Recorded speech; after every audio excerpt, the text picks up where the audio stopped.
Good morning, good afternoon, good evening to everybody out there, wherever you may be, all around the world. Welcome to the Mavakaga channel, where in this video we're going to be discussing a very mysterious murder, suicide.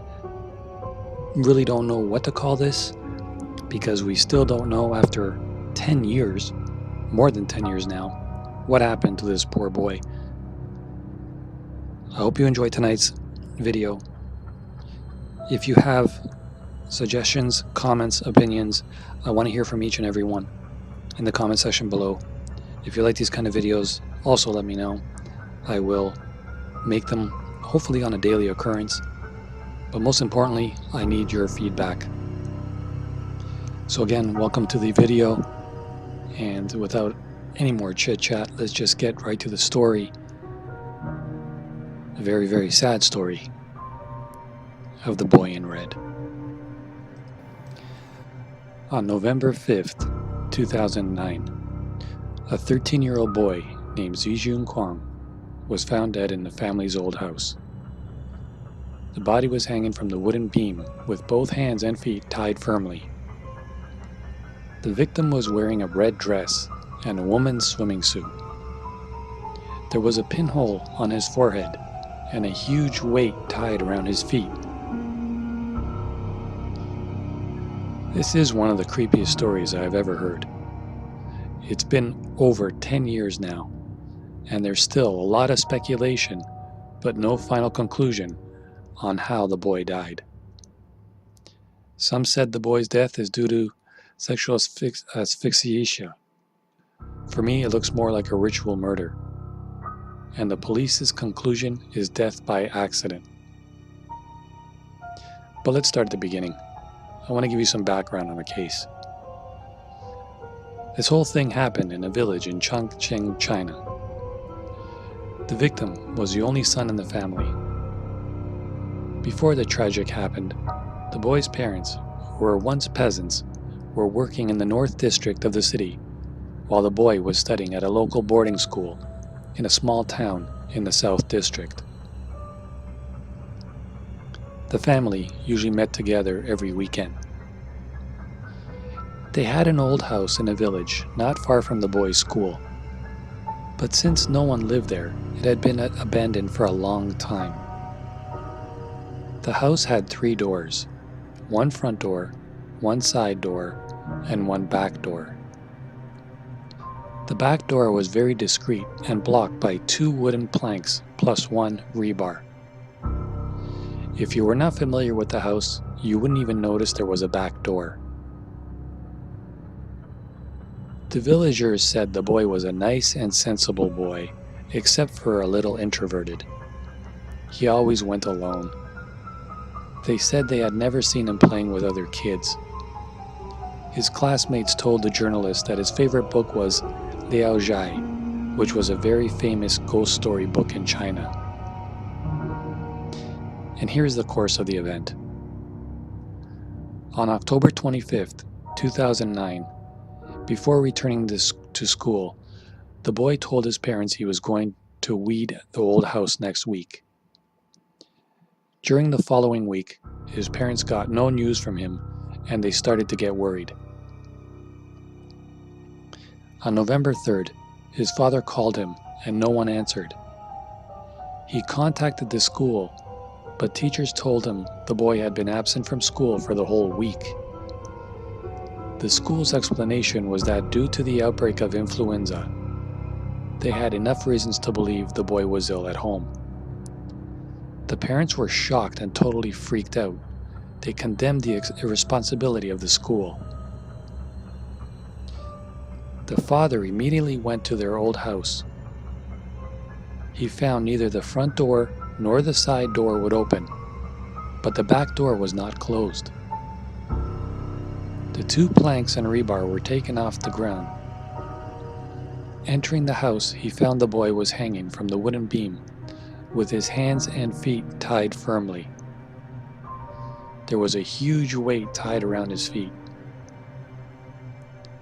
The body, wearing a red dress and a woman's swimming suit, and there was a pinhole on his forehead. He also found 32 yuan in the boy's trouser pocket. The cell phone was still in his school bag. Nothing was missing. He called the police. On December 3rd, the police released a report, said the death was an accident. They told the father that his son was accidentally killed in some kind of game involving superstition, which did not constitute a crime. They decided not to file a case. A journalist called the police to inquire about the case, but the police refused to talk about it. The father couldn't accept such answers, so he applied for reconsideration on December 11th.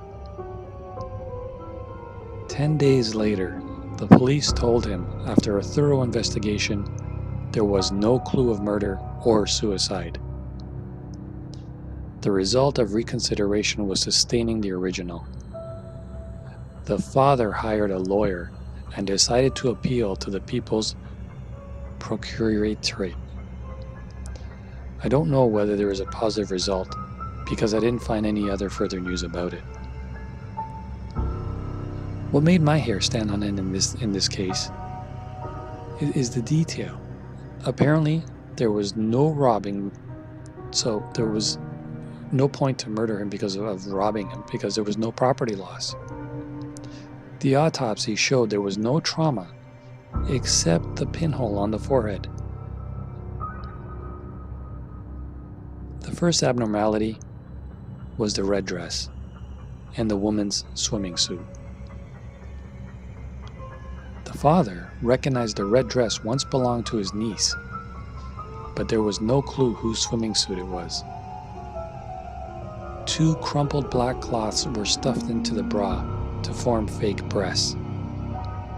The mother told the journalist that her son had never shown any signs of I guess the word would be transvestism. The boy was hanging from the wooden beam, but the rope was tied around his hands instead of his neck. The way of tying was very professional, with 12 loops on each hand and foot. I have no idea whether a man could make such knots to bind himself by his own. Why was there a pinhole on his forehead? Was there any kind of sadomasochism involving putting a needle into one's brain? No idea. Another creepy thing was that the mother had a weird dream 2 days before her son's death. In that dream, there was a tall man wearing a hat and carrying a bag who she could only see his back. The mysterious man entered the old house through the back door. She didn't know who he was. This made her so nervous that she kept asking her husband to go check the old house. At the second day his return, an 80-year-old neighbor told him she saw a stranger who was wearing a hat and carrying a bag wandering in the village. And because of that hat, the old lady didn't see his face. Was this just a coincidence? Reflecting every detail, the father still couldn't understand why and how his son was dead. If the boy wanted to kill himself, why had he made it so complicated? After all, drinking pesticide was and is a major way of suicide in Chinese rural areas. The only suspect given by the father was the ex-husband of his wife. The boy's mother married twice. He was the son of her second marriage. The mother had another child with her ex-husband. When they divorced, her ex-husband gained the custody, but that child disappeared many years ago. Her ex-husband firmly believed she hid the child. 3 years ago, her ex-husband warned her if she would not hand over his child, he would take revenge. But there was no evidence to prove this man to be the murderer. Chinese occultists shared their opinions on the net. The 5 fundamental elements in Chinese occultism are metal, wood, water, fire, and earth. The weight represented the metal. The beam represented wood. The swimming suit represented water. The red dress represented fire. Different from the Western culture, in Chinese occultism, a person has 3 souls and 7 spirits. In my understanding, the soul is more like matter. It can be taken out of the body and constrained in a container or another person's body. One theory said the motivation of the murder was to cultivate a sinister ghost. The effect of the red dress was to bind the soul. The weight made the soul no way to flee into the earth. The wood had a connection with the life, so the beam had an effect to concentrate the soul. The pinhole, which was caused by a special needle, was used to separate the soul and lead the soul out of the body. The woman's swimming suit, plus the age of the boy, 13 years, represented an occultism purpose. This implied the murderer wanted to get a most negative soul. Another theory said the motivation of the murder was to break the soul and make it suffer the endless 6-path incarnation. How about a third theory? In this one, the motivation was not to gain the soul, nor to break the soul, but to prolong someone's life. Someone on the internet claimed that it was not an isolated case, but a series of killings. They said there were similar cases, which I am still trying to find. So the next part I'm going to tell you about is taken from some different Chinese forums of people who have been in PhD and who know further about the case. The only problem is it is translated from Chinese, so a bit of the translation might sound a little weird, but this is a further breakdown with a lot more detail as to what had happened and what might have happened. So again, bear with me as far as the mistakes go, but this is as close as we're going to get to finding out what really happened. So in the early morning of November 4, 2009, a migrant worker in Chongqing, Deng, who was a mother, had a nightmare. A tall and thin man who had never met suddenly appeared in her rural hometown in Banan District, Chongqing, and kept urging her, "Go look at your son. Go and see your son. Go and see your son." Deng will be awakened by this terrible dream. She does have a son, Kuang Zhijun, who is in the 1st grade of junior high school. Since he usually works with her husband, Kuang Zhijun, in Jiangbei District in Chongqing. Kuang Zhi works as a left-behind child in an old house in Guaxican, Shuangjing village. The mother was uneasy. After all, she hadn't seen the child for a while, so she urged her husband to go home and have a look and be at ease. At 12 o'clock noon on November 5th, 2009, Kuang Zhilu returned home, but only saw the corpse of his son Kuang Zhijun, who had died bizarrely. He was dressed in a swimsuit, a skirt with a hood, white flowers on his chest, wade feet, hanging beams with his hands and feet separated. In addition, there is a needle-eye-sized wound on his forehead and multiple abrasions all over the body. Such a weird picture is the narrative on the scene of the Chongqing boy in red case that was so mysterious and mysterious later on. With a flick of a finger, 10 years have passed. In the past 10 years, the originally weird wonder case has become more terrifying and blurry through the layers of internet rumors and novel online articles. It's time to clear up the audio-visual and discern the truth. There are 2 main types of public opinion that explain this case in terms of mysterious and mysterious terms, namely, the theory of raising little ghosts and the theory of continuing life. There are photos that I cannot show here on YouTube as they are too graphic, but I'm sure if you did a search for them, you will find them. If you have any difficulty, let me know in the comment section below and I will guide you in the right direction. Also, do let me know in the comment section below what you think of this case. I'm very interested to hear in your opinions as well. And if you're new here, don't forget to subscribe. But let's just go on. This isn't about the channel. This is about the story of the boy in red. Some internet articles claim that the method of killing the dead may be the Taoist forbidden technique to ingest the soul to refine the little ghost. The evidence also seems to be exactly unrealistic. The deceased was just 13 years old and 13 days old when he died. He was dressed in red and hung on a beam of a house. The needle on his head and the eye injury were called soul needle. And he weighed on his feet. It's changing soul Tao. The scene of the crime coincides with the 5 elements art.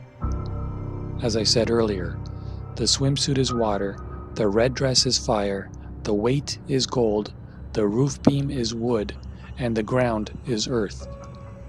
And the time of the crime is cloudy time. The binding technique may contain some evil meanings. These designs are designed to make the deceased never exceed life after death and to retain the most yin soul, yin being Y-I-N. From the end of 2009 to the beginning of 2010, many tragedies of accidental deaths of teenagers occurred in our country. The net text integrated and organized these cases and demonstrated the so-called 7 stars. In the autumn of 2009, Chongqing Kuang Zhijun mysterious death. In February 2010, 4 people drowned in Putian, Fujian, and 5 people drowned in Zhejiang, Tiantai in February 2010. In March 2010, a girl was hanged in a phone booth in Putian, Fujian. On the same day, 2 people drowned in Zhejiang, Tiantai. Of the 13 people, 11 died of water, while the 2 who died were 5 elements belonging to water. This is exactly the famous 7-star light renewal technique. There may be more than one murderer. They disguised the murderers as accidents, one by one, and adopted this secret method to continue the life of a certain General Water. Some netizens showed the satellite map near the telephone booth in March 2010. I will post a picture of this as well, and made the following analysis.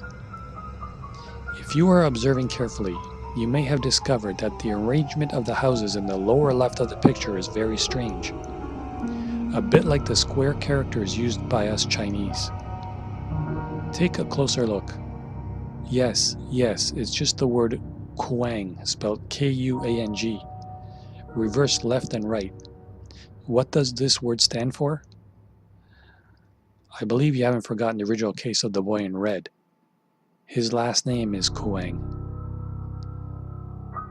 Quoted from The Traveler, Exploring the World, China Railway Publishing House, page 116.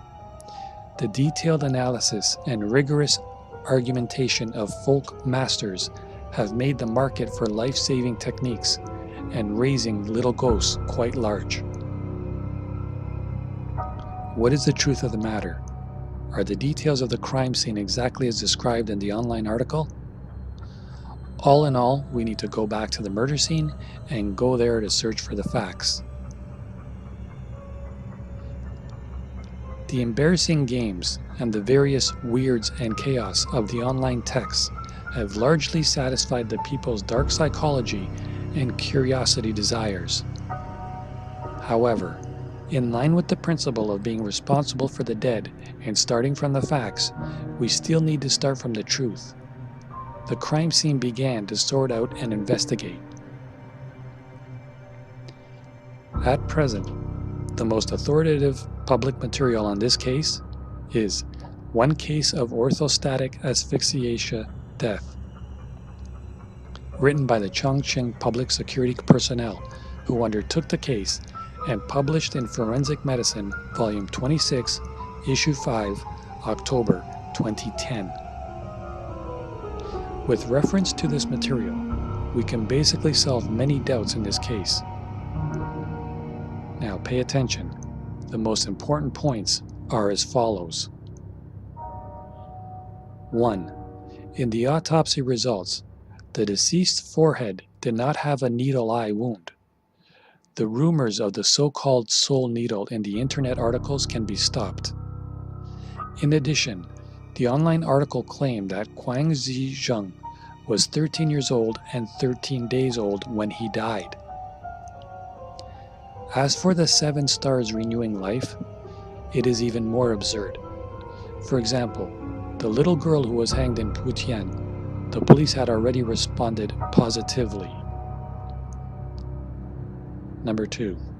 The long circulated terms transvestism and sexual asphyxia are actually real hammers. Kuang Zhijun once personally stated that, "I saw the deceased wearing his cousin's clothes not long ago, and the deceased was wearing a swimsuit and a female skirt." He also found that there were 2 groups of fake breasts folded from black flannel in the chest. From the analysis of the drip marks of the candles on the bed and the candles on the swimsuit, the deceased still has a certain degree of self-abuse.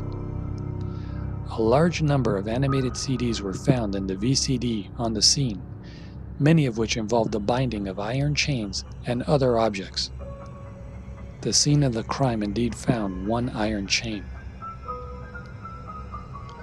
The body of the deceased showed obvious characteristics of suffocation death, and the deceased's own sperm spots were detected in the stalls of the swimsuit worn. Here we need to do a simple science popularization, the so-called sexual asphyxiation. That is, the sexual psychology and sexual behavior perverted alone in a very hidden place, using a certain suffocation method to cause a certain degree of hypoxia to stimulate their sexual desire and enhance their sexuality. A sexual act of pleasure, sexual suffocation, often accidentally leads to suffocation death due to mistakes or excessive measures used. Quoted from Liu Li, editor of Atlas of Contemporary Forensic Medicine. There are plenty of original books, with the picture considering everyone's acceptance and over trial issues. It will not be shown here. In summary, the final opinion of the police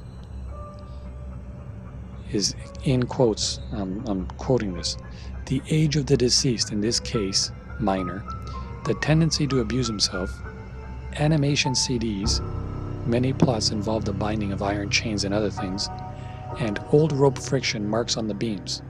It is reasonable to infer that the deceased was guided by the animation CDs and repeatedly implemented postural suffocation to achieve sexual pleasure. The purpose of this will eventually lead to death by asphyxiation. End quotes. After the body of Kuang Zhijun was found on November 5, 2009, the criminal investigation team of Banan District of Chongqing City, the Criminal Police of Chongqing Public Security Bureau, and the forensic doctor successfully came to the scene for investigation. According to the preliminary judgment by the forensic doctor, the boy died within 48 hours, which is November 3 or 4. In the evening of the same day, the police and forensic doctors carried out an autopsy on the deceased and took the internal organs back to Chongqing City for examination.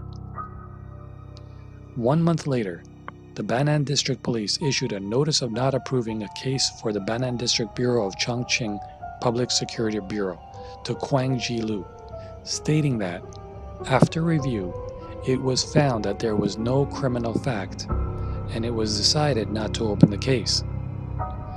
The other one was, The accidental death certificate stated that, after investigation by the city and district criminal investigation and technical departments, the death of Kuang, excluding homicide and suicide, is an accidental death.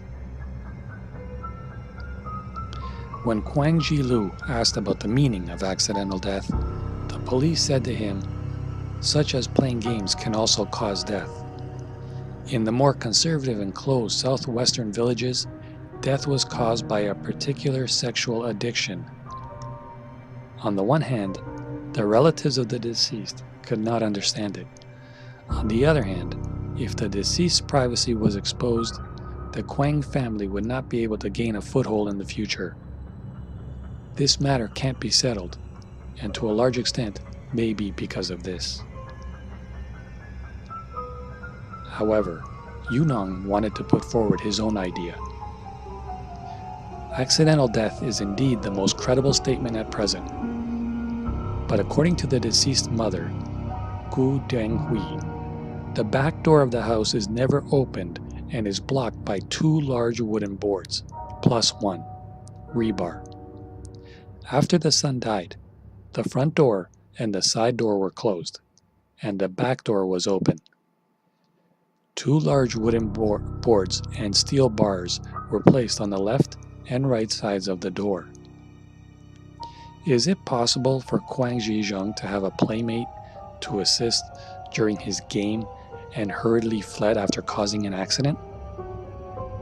After all, if the scene of the crime was arranged by Kuang Zhijun and the above-mentioned dresses were completed by himself, it would be almost impossible from an operational point of view.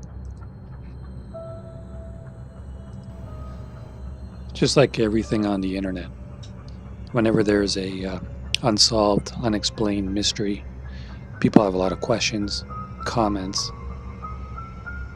their own theories. These are some of them I'm going to read to you. But first and foremost, again, I just want to say, I really want to hear from you all out there. What do you think about this case? And if you want me to cover other cases as well, do leave me recommendations in the comment section. I will try to gather up as much information I can and make a video about it as well. The more mysterious or unexplained, the better, of course. Anybody can cover famous cases, but I like to dive into the ones that aren't so popular, at least not so much in North America as this one. I think this one is massively huge news, and really a top story for the past 10 years in China, but not so much over here, as I don't know how many of you even have heard of this story. So again, leave me a comment in the comment section if you want to me to cover other cases that aren't so famous. Which ones are they? And more importantly, let me know what you think of this case. I really would like to hear your thoughts. Let's read some comments now. One person said, a little information to add. To the Chinese, if you die wearing red, you'll come back as a revengeful spirit. This is a superstition, and most, if not all, Chinese are aware of this. I know I have some Chinese subscribers, Kai Kai being one of them. Kai Kai, do you know anything about this? If you die wearing red, you'll come back as a revengeful spirit. Is that a superstition in Chinese folklore, or is that a real thing? Or anybody else, if you know, please let me know. Comment section below. Another person said, suddenly all these bloody cloaks and ghosts wearing red in some Asian horror and folklore makes so much more sense. And I guess we do see a lot of that. Mainly those are suicide and murdered victims. I guess that's in reference to the people wearing the red and covered in red. Who and how he got the older cousin red shirt. And then the reply was, just read the journal, and the father stated it belongs to the boy's cousin, and not long ago, the father kept on seeing him, the victim, wearing his cousin's clothing. Again, all speculations, not really theories or anything, but take everything you hear from any story with a grain of salt, but that does seem the most logical. Another person said, the only thing I can think of, and I don't know if you are implying this, but 13 is very young to be doing something that would lead to autoerotic asphyxiation. Do you think someone made him do it, or maybe his friend taught him? Very strange. That's not for me to answer, but for you guys to answer. Do you think someone made him do it, or his friend taught him? You guys decide. Another person said apparently his friend's parents watched porn often, and he spent a lot of time at his friend's house. And both of them tried it out often. Another person said, oh geez, that's awful, but that does make a lot of sense. Again, all theories. Law enforcement determined that he died of asphyxiation. Known that he is still alive when hanged, there are no known bruises from fighting. Forehead, visible with no serious injury. Limbs, serious ligature marks over his limbs and thighs. Semen had been found on his body. The weight is 1 kilogram. There's no blunt force trauma on the head. Dirt and dust on his feet. Candle wax found on his body. Wouldn't they be able to know if the semen was indeed his own, or I don't want to get too graphic, but when they know if it was his? Another person wrote, wow, asphyxiation. If he was hanged alive and died by asphyxiation, to me this implies a whole new level of brutality and sadism. That is, if he was coaxed or coerced into said situation by someone with sinister intentions. He essentially would have suffocated, slowly, agonizingly, as he lost the strength to inhale, exhale. I can't imagine any type of accidental scenario that would leave this poor kid suspended from the roof, with his hands overhead, his feet below, unsupported and weighted down with a large weight. I mean, yes, I know this kind of thing happens, sometimes, but not to 13-year-olds, not with weights tied, professionally mind you, to their feet. Another good point. Another person said, completely unfounded speculation here, but I wonder about the ex-husband. Could he have done this? Could he have wanted to not only exact revenge on his ex-wife Zhijun's mother, but also to cause her additional pain and humiliation by making it look like fetishism gone wrong? Is this too far a stretch? I think so, but another person wrote, the weight is around 1 kilogram. It's not large by all means. Ex-husband? Seems a bit far-fetched. The incident happened 3 years back before this happened. For this, I believe that it's actually an SM with a pedophile case that had gone wrong. The boy was not hit and was moving around the place alive with dirt and dust on his feet. Semen was found on him. Anime VCDs found over there with VCD player. The main question that is truly puzzling is how the hell his cousin Red Shirt is with him. The reports also didn't state that which cousin it is from the mother's, father's, or step-cousin. No longer a pedophile case has found out that the second party is a kid also. While I know what you mean, 1 kilogram seems large enough since the victim is a child. It adds to the insidiousness for me. A larger weight would probably have accelerated the asphyxiation, ended the boy's suffering sooner. A weight of 1 kilogram, which is 2 pounds for the people not blessed with the metric system, might have added to his physical pain and mental anguish. Hanging suspended in the air by your hands and having a weight tied to your feet is literally a medieval torture method, but might not have significantly shortened the time the poor boy was alive and conscious. All points that probably appeal to the perpetrator or perpetrators. Also, it's easier to conceal to carry something that only weighs 1 kilogram as opposed to 10 kilograms, or find something of that weight laying around at that location.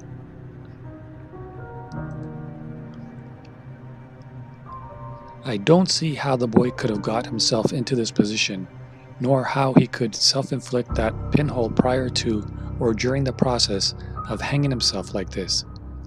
Unless I'm missing a crucial detail, I'm puzzled by how an investigator could rationally conclude that this was an accidental death and that there were no clues to suggest murder. Could the police themselves be covering something up? Everything about this case is incredibly fishy. Why can't the niece's dress showing up at the crime scene be explained? Was the semen of the body tested for a DNA sequence? That's what I was saying. Why are the mother and a neighbor coincidentally offering up reports of a dream and a physical sighting that line up with one suspect's description? Did anyone ever try to figure out who this kid knew at school and interview classmates that he had a report with? Why did this unusually disturbing death of a minor get so little attention and not even so much as receive the basic dignity of a proper murder investigation? Those are some really good questions.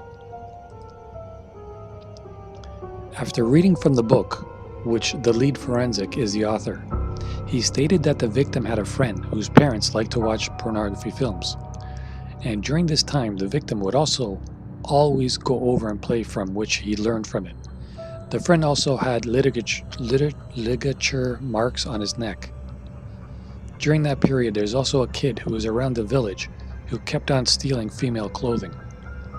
Maybe this case had been resolved, and due to many media, there is a pinhole injury on his head, which later proved to be false, in which there are no pinhole or needle injuries on his forehead.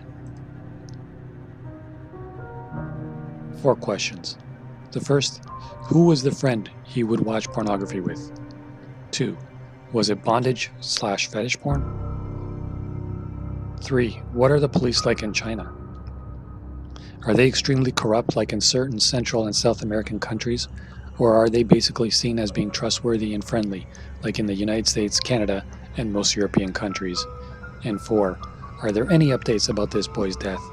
What do most people in China and the area where he lived or in that province think happened? 1, his classmate. Friend's parents liked to watch pornography and victim always went to his place, got exposed to it. Number 2, I have no idea. 3, no comments, as I live in Singapore and a Singaporean when the police are much more trustworthy and friendly. And 4, people still believed it to be supernatural and he is used to either in a prolonged life ritual or being kept as a boy ghost. The province didn't think much of it and they kept on living as usual, as during that period there was around another 12 murders or deaths of kids. This keeps getting more and more crazy. How did those other 12 children or young teenagers in that Chinese province die? Were they all murdered or were some accidental deaths? As you remember, I have told you all about what happened to them. Another person wrote, the fact that the mother's first child from a previous marriage has also gone missing is pretty weird. Wild speculation, but makes me wonder if the ex-husband didn't make that kid disappear and blame it on the wife knowing full well what he did, and then knowing the boy was alone at these times, take advantage of another boy. Poor kid. No matter the cause, that seems like a terrible way to die. I know autoerotic asphyxiation is a thing, but does this seem like something like that? If this was an originally consensual act, presumably he expected someone to cut him down before he died. I can't see how he'd get into that position or out of it without a second party. I'm guessing if it was consensual, somehow something prevented the second person from freeing him and the kid died, or looked dead, to the second person, presumably another kid, and so they ran without telling anyone? I think that's probably the most likely scenario, but it means some kid out there knows the truth and is too shameful to say.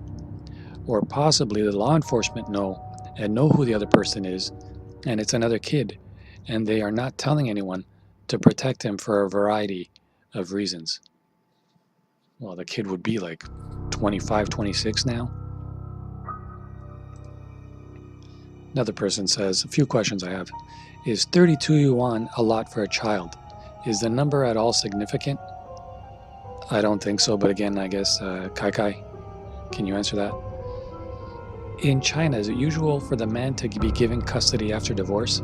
Has the disappearance of the first child been investigated? How taboo is transgenderism in rural China? Enough to get you killed? How long was he dead before discovery? Is it not odd he was gone for a week before the parents thought something was wrong?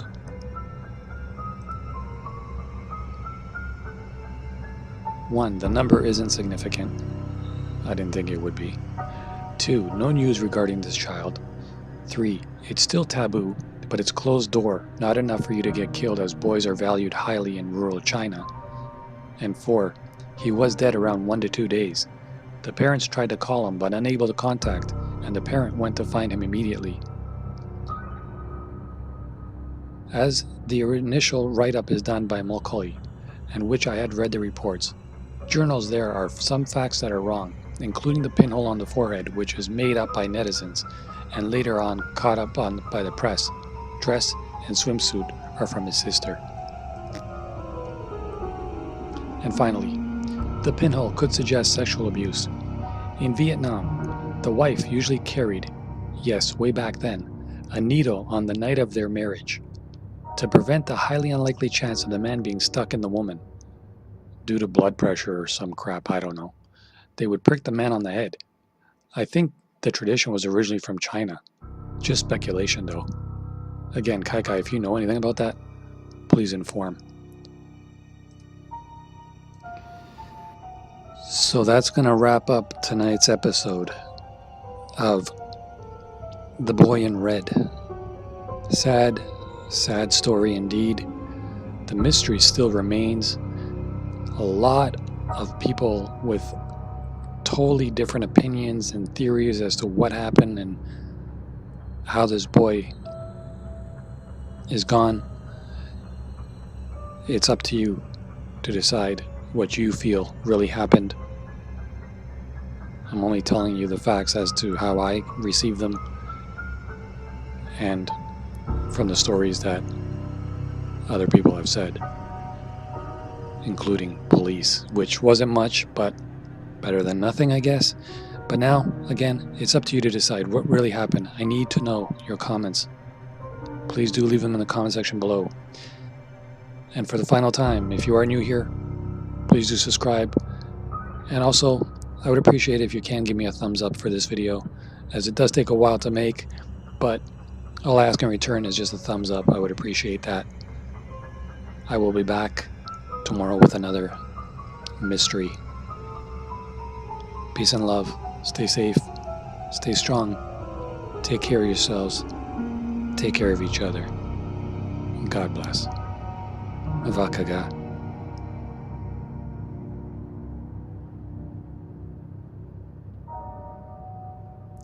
Out.